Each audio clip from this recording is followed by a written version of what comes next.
Hi, I'm Jackie the Joke Man Martling, and you, my friend, are listening to Jim and Florence on The Forum. Great interviews, always fun. Listen.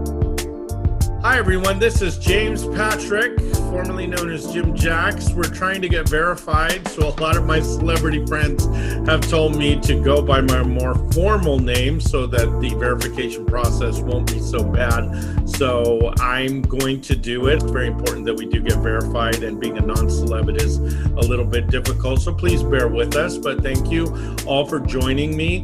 Yes, I'm on the East Coast and traveling and doing a lot for work, but I just wanted to touch bases with you in regards to an absolute amazing story that is coming out that correlates with a book that we reviewed with one of our good friends. So without further ado, I would love to introduce the Tennessee stud, the great wrestler, Ron Fuller Welch. Ron, how are you?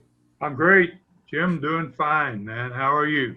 I'm doing really good. You must have been shocked when you saw this story. Why don't you just tell our fans what is exactly happening in Tennessee, and we'll also talk about the amazing correlation to your book. Well, what happened 2 days ago, I guess it was just reported 2 days ago that a tiger, and a pretty big tiger, I think, from all descriptions, has gotten loose in in Knoxville suburbs, the eastern side of the city of Knoxville, Tennessee, and he now is still there. They have not been able to catch him yet, and it's just like you say. It's very coincidentally extremely close to a book that I just recently released that I wrote 20 years ago. So it's kind of crazy. In the same city. The book is about the same city. So basically, there's a tiger on the loose in Knoxville. They have helicopters. They're trying all different types of things. I read this morning that they have set up some type of cage, and they've put some chicken inside it that they're trying to attract this tiger into. And it's quite a bit different, a little bit different than the animal that's in my book. But it's still, it's amazing. What a coincidence. I can hardly believe it. I always thought when I wrote my book that, someday something like this could happen, but now it really has. It's pretty amazing. Well, what's interesting, Ron, is I listened to, and first of all, I got to thank you and Jim Cornette for giving me a lowly James Patrick shout out. I mean, it was just an absolute joy, and it made my year, to be honest with you, because I'm such a big fan of the both of you. So shout out to Jim Cornette, Brian Lassen, that great podcast. One of the best wrestling podcasts, if not the best, next to the Tennessee Stud, of course, podcast. But Jim, it's our pleasure, actually, man. You guys are rocking it. You and Florence, it's just amazing what y'all are doing, and it is a pleasure to mention you and to be on with you. Just to be on with you. Yeah, but what was funny, Ron, is Jim, of course, old school wrestling guy, like a lot of us, we're kind of burnt out with wrestling. The thing that Jim stated in your podcast with him, he said, I love this book because it actually could happen. It's real to me. And I think once this story came out, I literally heard that podcast and I heard those words. And that, to me, is what really made me entranced. Like Florence and I called it. We said it's a Jaws. It's the newest generation Jaws on land. And as Jim said so eloquently, he said, this is worse because I'd stay out of the water. Jaws doesn't mess with me. If I'm on land, I can't control that. So that's what I loved about your book. And Brutus, as we have talked about, we've been marketing it, Brutus by Ron Fuller Welch. You could catch it on Amazon. But why don't you talk about the correlations without giving too much away? Why don't you talk about the correlations of this story and your book? Well, it's really uncanny how close it is in a way. My book is about a man-eating lion from Africa that gets captured and he gets sent to an American zoo. The zoo is in Knoxville, Tennessee. There's a lot involved that I won't go into, but basically the basic story is toward the end, halfway through the book, this lion is going to escape into the Great Smoky Mountains National Park. And oddly enough, you know, this is only 30 miles away from Knoxville, Tennessee, that park. This tiger, and he's on the eastern side of the city of Knoxville. He's on that side of the city, and if he decides that he wants to disappear, he's got an unbelievable place to go. He's got one of the largest national parks in America, the most visited national park in America. The Great Smoky Mountain National Park is only 30 miles away from him, and if he stays in there, or he is able to get into that, they're going to have a real big problem in catching this boy. And that's basically what my book is about. Except there's a difference. This is a tiger. He probably is not going to be looking for people. He's going to be trying to get away from the suburbs and back into the mountains somewhere. In my book, it's a different situation. It's a man-eating lion that he eats nothing at this point but people, and that's what happens to man-eating lions, oddly enough, that they get to prefer the soft flesh of humans to any other meat. And this lion in my book, once he gets loose in the mountains, he's not going to run. He's going to come looking for people. And if you've ever been up in that part of the country, those that have been in the Smoky Mountains National Park, they know exactly what I'm talking about. It's so remote, and it is so just covered with trees, and finding a lion in that mountain, you can't do it with helicopters, you can't do it with airplanes. You just have to get on foot, and you have to actually go and find him. And so that's what happens in my book, and it's a tremendous chase once they get into the park. It becomes a world event because and it might in this case with this tiger. This tiger has been out 2 days now. They have yet to catch him. If this were to go on for another 10 or 15 days, and if by some poor happenstance he was to kill somebody, then this story, this real life story, is going to take off just like my book takes off when that lion gets loose in the park. Now, what I liked about your book is I think it's more real than this story because to me, you had experts. You had people that this was their life, that trying to get this lion. And in this story, I was reading where they don't have the zoos helping. They don't have any like tiger experts that I saw. It was the animal control sheriffs, and yeah. It almost sounds comical that someone like went to Costco and got a chicken and put it in a cage. Put it in a cage. Yeah, it was. It is kind of humorous, you know. And I think that's the stages. That's kind of in my book. It kind of starts out that way as well. You know, the lion gets loose in the park, and eventually the first ones are sent into the FBI. But they don't know how to track a lion, you know. No. They realize pretty quickly that, wow, we're in trouble here. What do you do when a lion escapes into a park that covers, and it's in basically 4 or 5 different states? It's yeah. And you've got all these people out there, and they're all spread out everywhere, and you can't find them to tell them that there's a lion. That's what the problem is in the book. Is it becomes a nightmare for everybody, and it becomes a world. It's a world event, man. What's going on in the Smoky Mountain National Park just takes precedent over every story in the world, basically. This lion is raising Cain in the Smoky Mountains National Park. It's amazing because, and people, I'm a huge fan of the Moonshiners show, and when you see these guys in the Smoky Mountains and some of the areas that they're in the South and in the Northeast, and how massive, I think it's, I was reading that Smoky Mountains like 190,000 square acres, some incredible amount of that. And a lot of it, as someone pointed out online to me, is dense old forest. So it's not like you could fly. That's why moonshiners love it so much, because you can't really fly overhead. If you use propane to make moonshine, you can't really fly overhead and see anything. It's so dense that you can't really see anything. And this is why I think, as you said, if this cat gets into there, God knows if they're ever going to find it. And there's obviously a lot of wildlife in there that it could survive. It's amazing. You want to talk about a horror story or a tale going into, because millions of people go to this beautiful park. I've been to it one time, one of the most beautiful places on earth. Tennessee, just beautiful state. And again, it's in several states. So to me, I just think this story, and Ron, what's funny is there's a lot of people online that it's really captured their imagination. Some have actually, there's a Twitter page, and his post today was, "I ate people. I'm a tiger." That was the post. That was so I think people are really getting it. I mean, obviously, if you live there, it's kind of scary.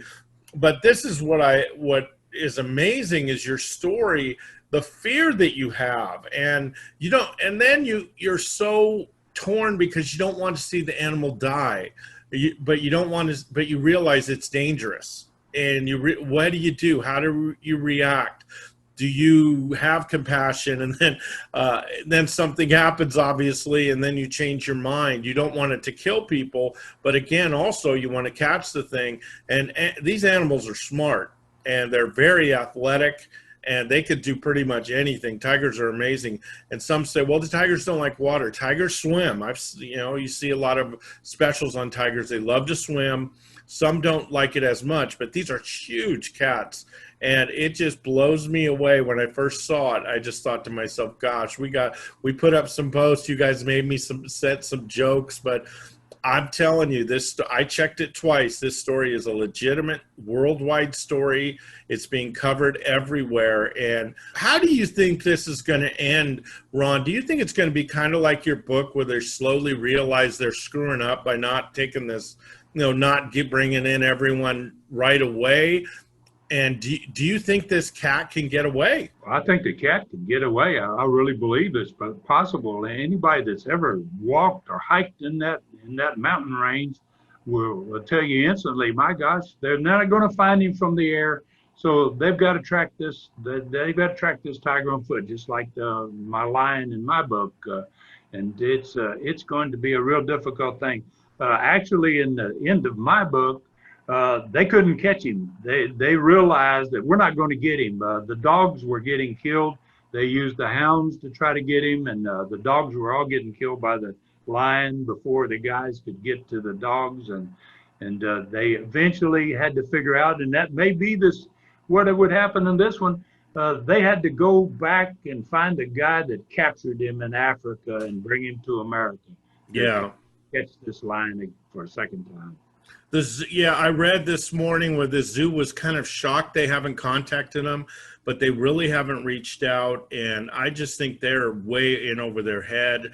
I just think this is a silly thing to not take this seriously. Some of you may remember the big cat, the lion that was seen in LA years ago. It's actually on YouTube, and it's just bizarre to see this little bridge and you see a lion on top of the bridge. But some of you, and as Ron was saying with dogs, some of you were saying, well, I saw that show with Mountain Men and some of the others where they have teams of dogs getting cougars, and a cougar is a big cat, but cougar is nothing in size compared to a lion and a tiger. Dogs are no match for a lion and a tiger. They're really no match for a cougar, but there's so many of them that the cougar gets scared and will run off. But with a tiger and a lion, oh my gosh, they would destroy dogs. And that's why you got to have a lot of trackers. And I don't know about you, Ron.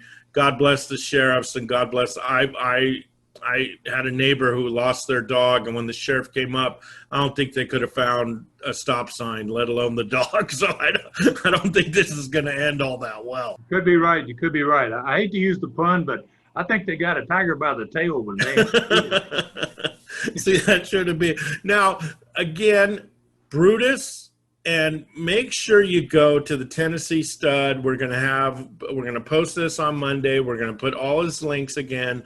Please, please, please buy this book. This is a sleeper. Ron is doing this all on his own, so please retweet it when you see these posts. We saw a lot of people, and thank you to all our friends in India And I can't believe in Asia, I can't believe we're getting the numbers we're getting from our podcast. I'm so stupid. I didn't even see the analytic part of it that doesn't show up on YouTube and others. And it is shocking, our numbers. So if you're in India, obviously, in Asia, about big cats, get Ron's book, Brutus. It will blow you away. It's such an incredible story. Like I said, it's our generation's Jaws, and I'm not overstating it. I love the book. I've read it twice. Florence has read it twice. We adore it, and I think Ron has a huge future ahead for more books. And in fact, Florence and I are a little impatient. We want that book too out there.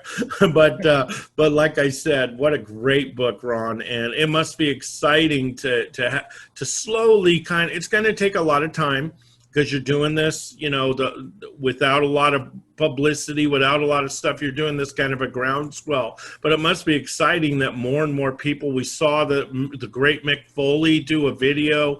Boy, that thing is hot. We retweeted a bunch of times. It must be exciting that it's starting to kind of come to fruition, that everybody's kind of getting excited about your book.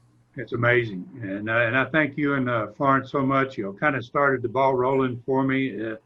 It's just truly amazing. And you mentioned other countries. My book is selling in Japan, and throughout Europe.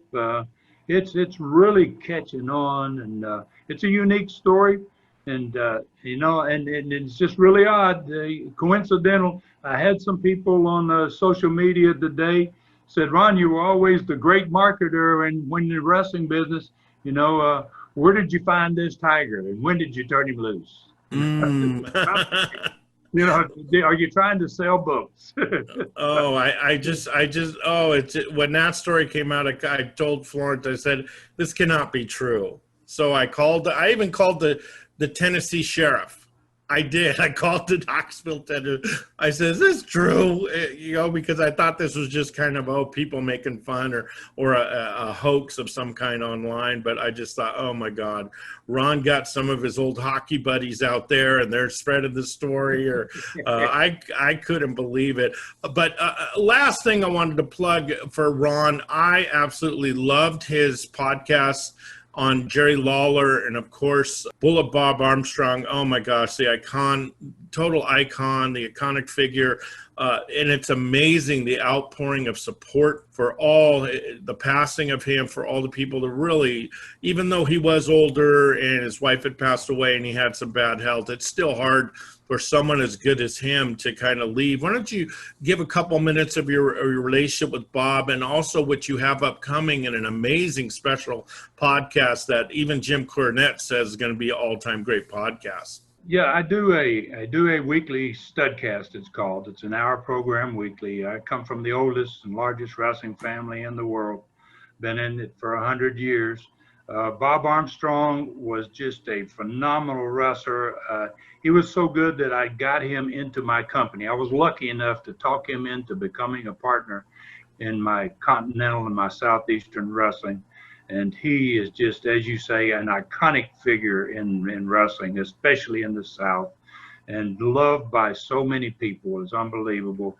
We did a 1 hour studcast on him, my brother and my cousins. I have 2 cousins that wrestle, and we talked about him. And then I've had this once a month, I do a 3 hour, normally 3 hour super studcast, I call it. And this one I'm going to do on Bob Armstrong as a tribute. But once I got the word out there that I was going to do it, I had guys calling me. On this one, I have already recorded Jim Cornette. I've recorded Stan Hansen. I've recorded Terry Funk. I've recorded Jerry Briscoe. I have recorded Dutch Mantell. And I have guys that are waiting in line. It may end up being a 5 hour wow podcast, and it's going to be with some of the greatest wrestlers in the world, paying tribute to certainly one of the greatest wrestlers in the world. And and I miss Bob greatly. And not only is he a great guy, he's a fantastic human being and a father. He's raised 4 great sons that all became great wrestlers. It's just a big story, period, and loved by so many people. It's amazing since he's gone, the outpouring of affection for Bob. Yeah, and when you have like I said, we tease people about the state of wrestling today, but I think the reason someone said, oh my gosh, the outpouring is so amazing. But when you lose people like this, a Harley Race, Bob Armstrong, when you lose people like Nick Bockwinkel, you get people that are just so, you remember just how talented they were and how they touched people's lives and how gracious, especially Bob was. Jim Cornette tells some stories on how he helped him also in Smoky Mountain Wrestling and how he was so amicable to helping and doing whatever it took. And it was just really a touching tribute to him for a lot of people. And Jim doesn't get too upset about too many things unless it's politics, but he was very emotional about Bob Armstrong, and I think a lot of people will feel really blessed that you could do this. And again, it's tnstud.com, Tennessee Stud, so it's www.tnstud.com. Go there. He has an amazing Patreon page.